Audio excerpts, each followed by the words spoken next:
ইসলামী রাষ্ট্রের নবী করিম সাল্লাল্লাহু আলাইহি ওয়াসাল্লাম আলোচনা করছেন বিশ্ব বরেণ্য রাষ্ট্রীয় ক্ষমতা হাতে নিলেন।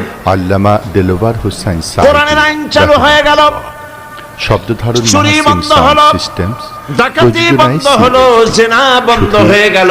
মাহফিল সিএইচ আল্লাহর নবী বললেন, আল্লামা সাঈদীর মূল্যবান খায়রুল কুরুনি কারনি, সর্বশ্রেষ্ঠ যুগ আমার যুগ,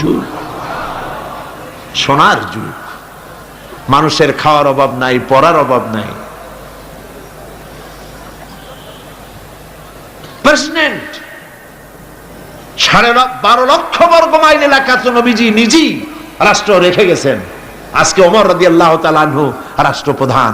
সুবহানাল্লাহ কবেন না? উট চড়াইতো, মেষ চড়াইতেন যিনি, আজকে তিনি রাষ্ট্রপ্রধান।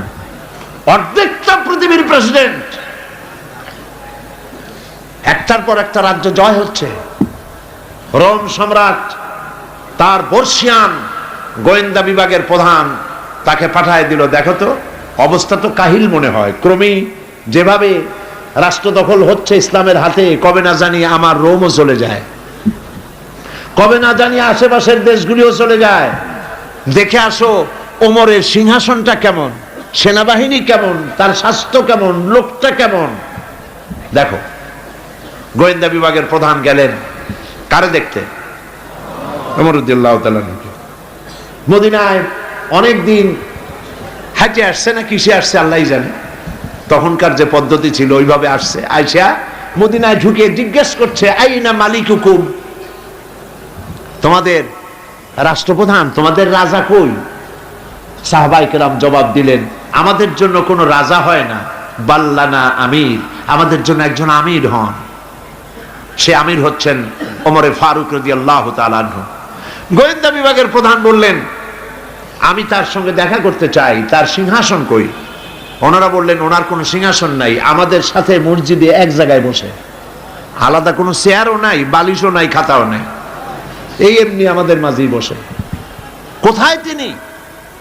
তারা জবাব দিলেন, কোথায় তা ঠিক করে বলতে পারবো না, তবে শুনেছি ওনার উট হারায় গেছে, উট তালাশ করতে গেছে।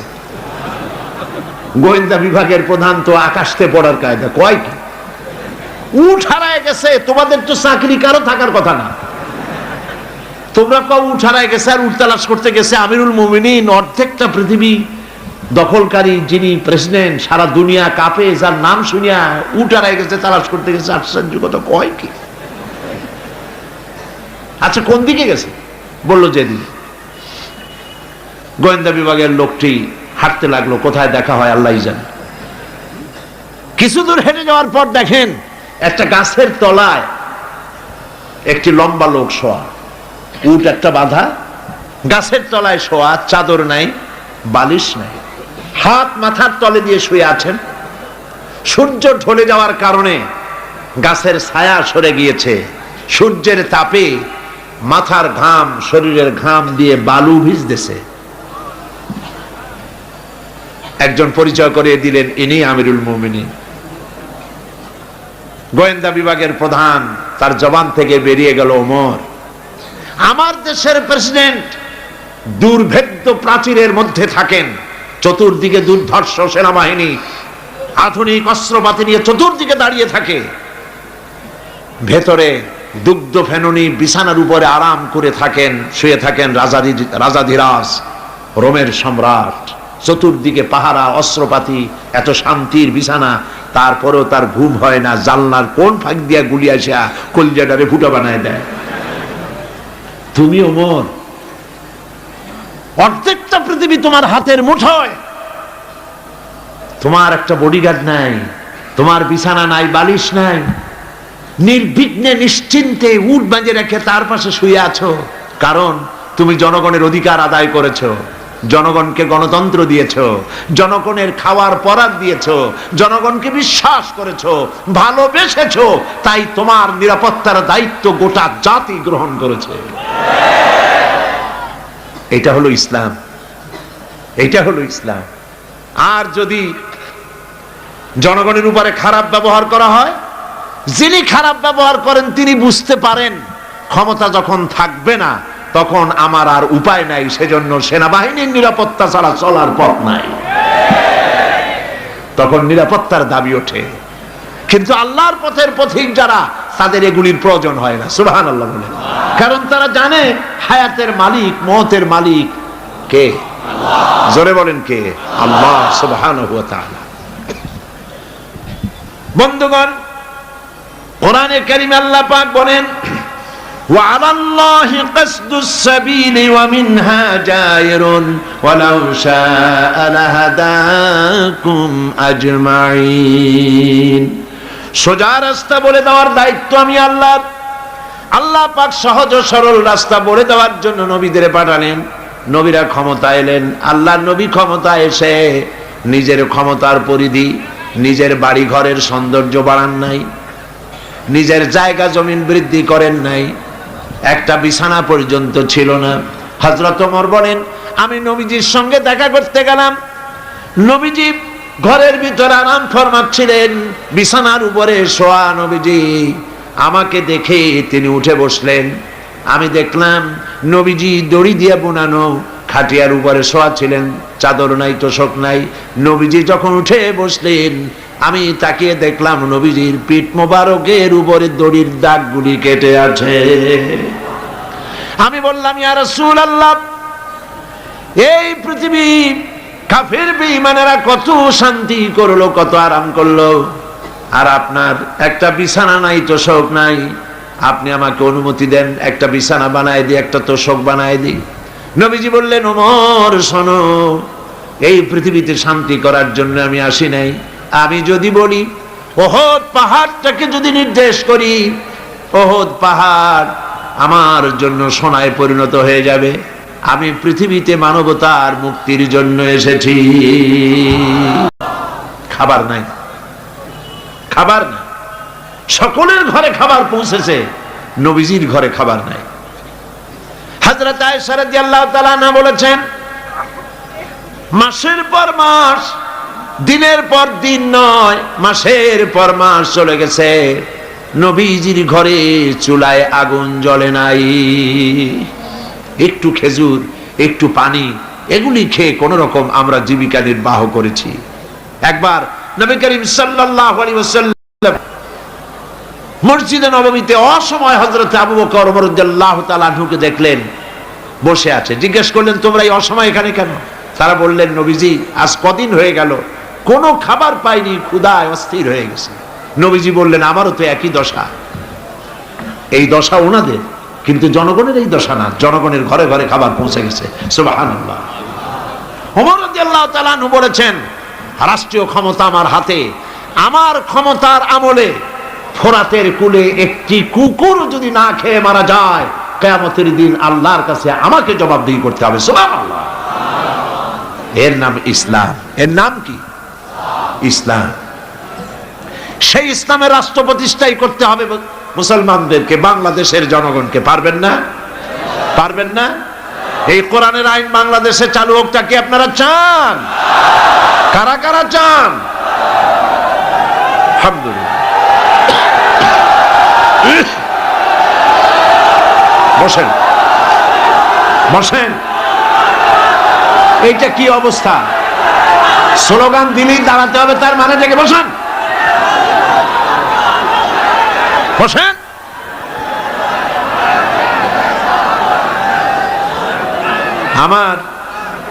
আমার মনে হয় যে আপনারা চান্স খোঁজেন। অনেক সময় বসে থেকে মাজা ব্যথা করে, তো স্লোগানের সুযোগ পাইলেই দাঁড়ায় যান। এইটা না অন্য কিছু?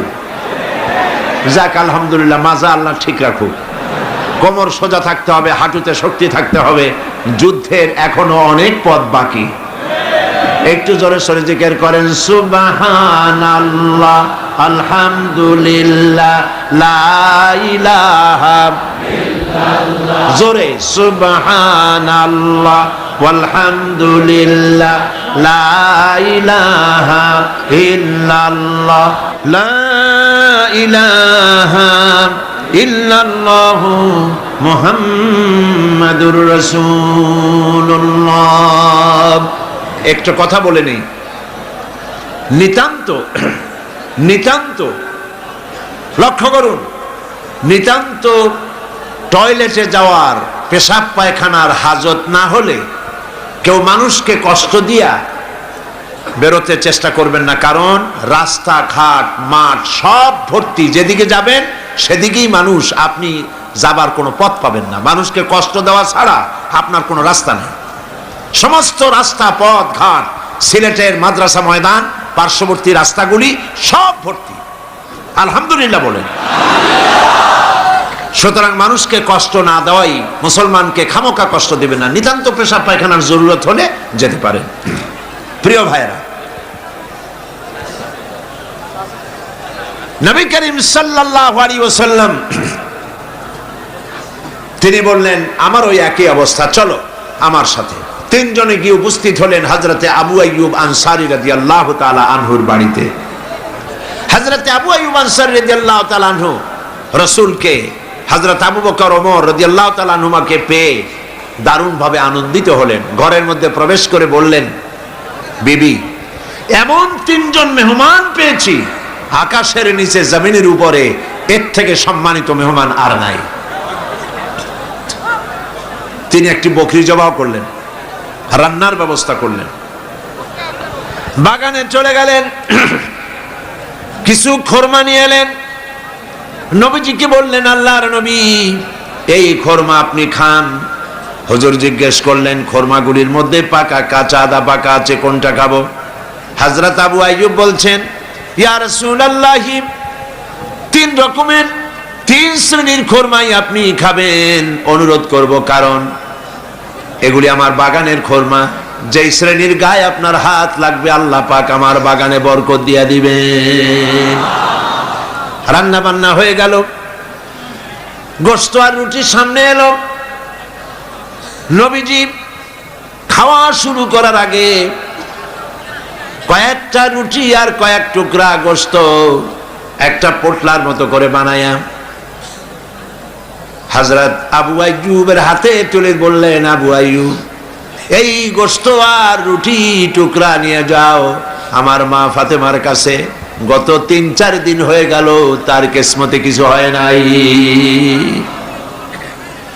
নিজেরা না খেয়ে মানুষের দুয়ারে দুয়ারে খাবার পৌঁছে দিয়েছেন, মানুষ যেন কষ্ট না পায়।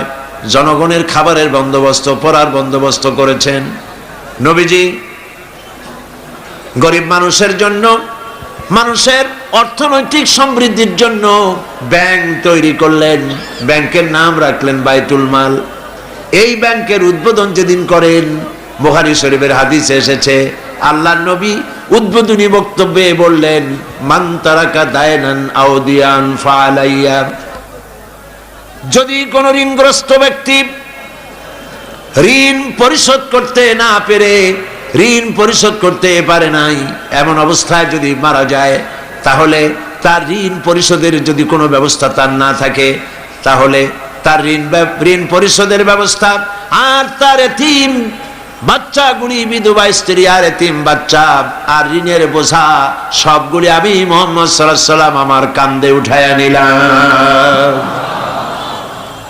এমন রাষ্ট্র চালু হয়ে গেল, চুরি নাই, ডাকাতি নাই, জেনা নাই, ব্যভিচার নাই, হত্যা নাই, ধর্ষণ নাই। মানুষ শুধু পাইল শান্তি আর শান্তি। সুবহানাল্লাহ। এই শান্তি হলো কিভাবে? কি দিয়া হলো বলেন? জোরে বলেন, কি দিয়া হলো? কোরআন দিয়ে হয়েছে। কোরআন, এই কোরআন দিয়ে যদি রাষ্ট্র শাসিত হয়, তাহলে দেশে শান্তি অবশ্যই হবে। আমরা আশা করব বাংলাদেশে এই শান্তি হবে ইনশাআল্লাহ। বলি ইনশাআল্লাহ। মুসলমানদের উত্থান, মুসলমানদের জাগরণ আবার শুরু হবে ইনশাআল্লাহ। মুসলমান রাজমার খাচ্ছে পৃথিবীর চতুর্দিকে, চতুর্দিকে মার খাচ্ছে। আমি দেখতে পাচ্ছি, আমার ধারণা ছিল যে আফগানিস্তানে যে ঘটনা ঘটলো, এই ঘটনার দ্বারা আল্লাহ একটা কিছু করবেন, বড় রকমের কিছু আমরা দেখব, কিন্তু সেটা হলো না। কেন হলো না এটা তো আমরা বুঝবো না। ওয়াল্লাহু আ'লামু ওয়া আনতুম লা তা'লামুন। এর পেছনে কোনো পরিকল্পনা আছে। সেই পরিকল্পনাকারী কে? আল্লাহ রাব্বুল আলামিন। তিনি পরিকল্পনা করছেন।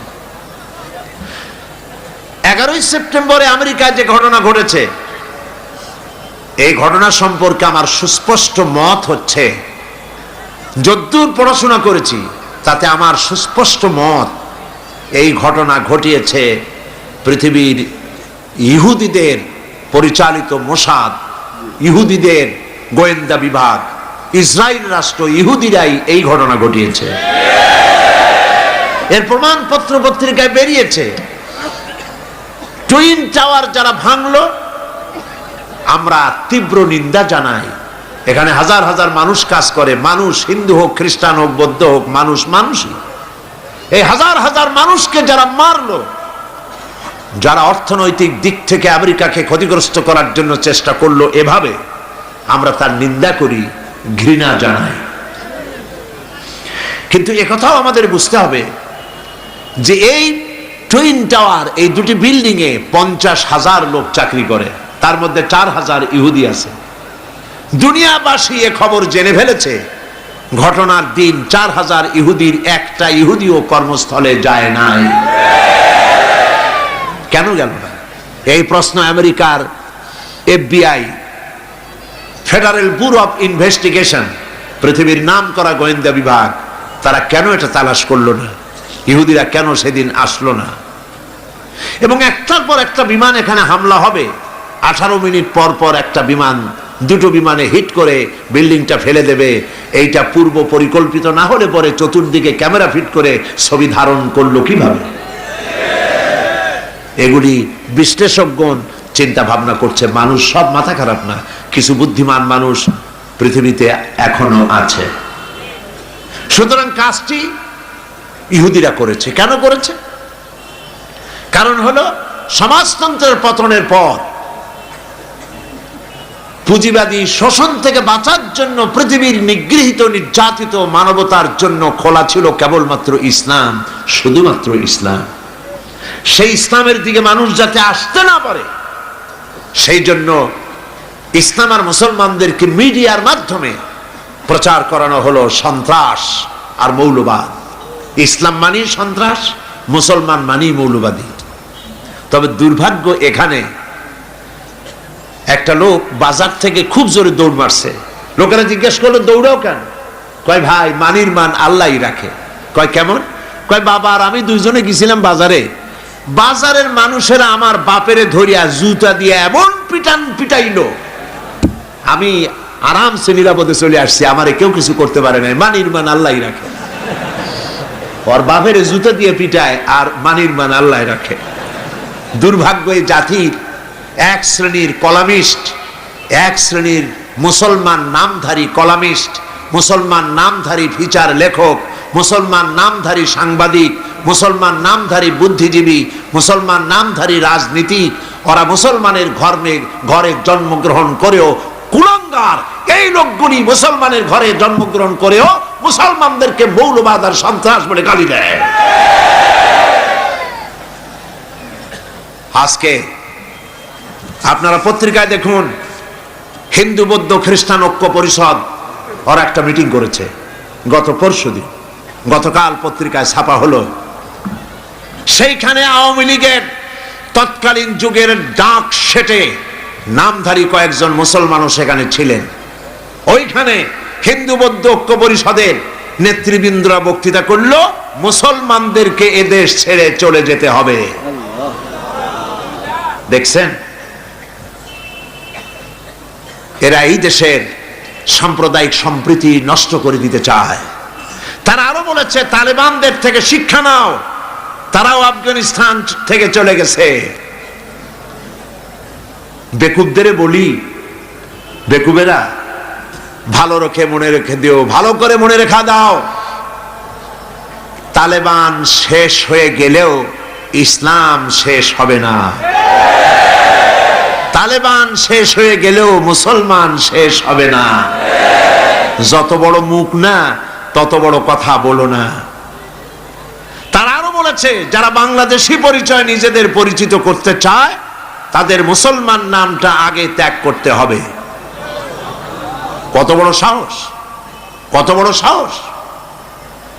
আমরা পরিষ্কার করে বলতে চাই, বাংলাদেশে যারা বসবাস করেন, তাদের পরিচয় বাঙালি নয়, তাদের পরিচয় বাংলাদেশী। যারা বাঙালি বলে পরিচয় দেয় তারা পশ্চিমবঙ্গের সঙ্গে তাদের সম্পৃক্ততা রয়েছে। 47-এর বর্ডার মুছে দিয়ে ভারতের অঙ্গভুক্ত সিকিম, ভুটানের মতো বাংলাদেশকে তারা বানাতে চায়।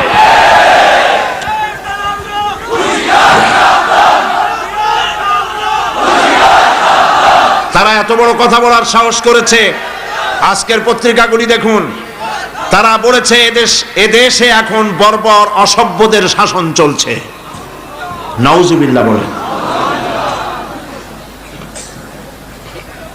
এদেশে 4 দলীয় ঐক্যজোটের সরকার দেশকে সঠিকভাবে সুন্দরভাবে পরিচালনা করছেন। সন্ত্রাস আগের তুলনায় বহুলাংশে কমে গেছে। আমরা জানি আপনারা এই কথা বলার সাহস পান কোথায়? পাঠা নাচে খুঁটার জোরে, তাই না? কাজী এত নাচবেন না, একটু কম নাচবেন। পৃথিবীতে বাংলাদেশের চাইতে সাম্প্রদায়িক সম্প্রীতির দেশ পৃথিবীতে আর নাই। 1 অক্টোবরের পরে দুর্গাপূজা নিয়ে যা মাতামাতি করেছেন আপনারা, বিগত সরকারের ইঙ্গিতেই আপনারা করেছেন। এই দেশের মানুষেরা দুর্গাপূজার ক্ষতি করতে যায় নাই। আমরা 1000 বার বলেছি এদেশের হিন্দু, মুসলমান, খ্রিস্টান, বৌদ্ধ সব সম্প্রীতি নিয়ে বসবাস করবে। এই দেশে আমি আমার এলাকা পিরোজপুরে আমার ডিসিএসপি কে ডেকে বলেছি, যদি আমার দেশে সাম্প্রদায়িক সম্প্রীতি বজায় রাখতে হবে, মায়ের পেটের ভিতরে সন্তান থাকে যেমন নিরাপদ, আমার এলাকার ভিতরে অমুসলিম ভাইয়েরা থাকবেন সেভাবে নিরাপদ। কোন মানুষ যদি অমুসলিমদের গায়ে হাত দেয়, জুলুম করে, অত্যাচার করে, লাইট পোস্টের সাথে ঝুলাইয়া সারাদিন পিটাবেন, যাতে করে 1 মাসের ভিতরে বাপের নাম মনে না আসে। আমার দেশের মতো জায়গায় থেকে যদি